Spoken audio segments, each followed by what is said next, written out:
un détenu suspecté de trafic de drogue, remis en liberté faute d'être présenté à un juge dans les délais légaux. C'est l'une des conséquences désastreuses de la réforme du transfèrement des détenus en Bretagne.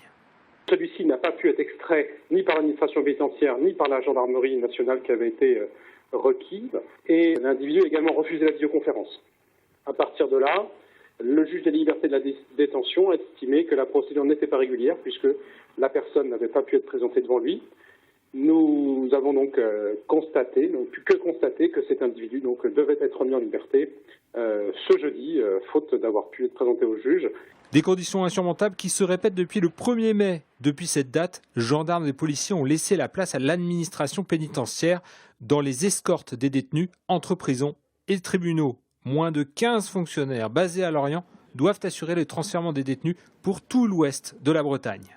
À l'heure actuelle, lorsque j'ai besoin de faire extraire un détenu de la maison d'arrêt, c'est 2 ou 3 fonctionnaires de l'administration pénitentiaire qui partent de Lorient, qui viennent à Brest 2 heures de route pour faire une extraction et un trajet qui va durer un quart d'heure entre la maison d'arrêt et le tribunal de Brest. Et ils ne sont que 13, là où auparavant il y avait à peu près, bon an mal an, une cinquantaine de gendarmes ou de policiers qui consacraient à ce travail. Reste le recours à la visioconférence pour éviter les déplacements. Problème, certains magistrats la refusent et les avocats doutent de ce système pour mener à bien la défense de leurs clients. En ce qui concerne les avocats, la difficulté c'est de pouvoir rencontrer les clients. Très souvent on est désigné très tard par rapport à l'audience, avec pour nous à notre agenda un certain nombre d'autres obligations, à commencer par d'autres audiences qu'on ne peut pas décaler.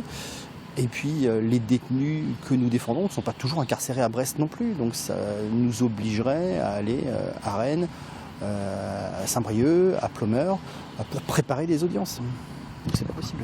La direction ouest de l'administration pénitentiaire va-t-elle bénéficier d'une part des 108 millions débloqués lundi par le ministre de la Justice?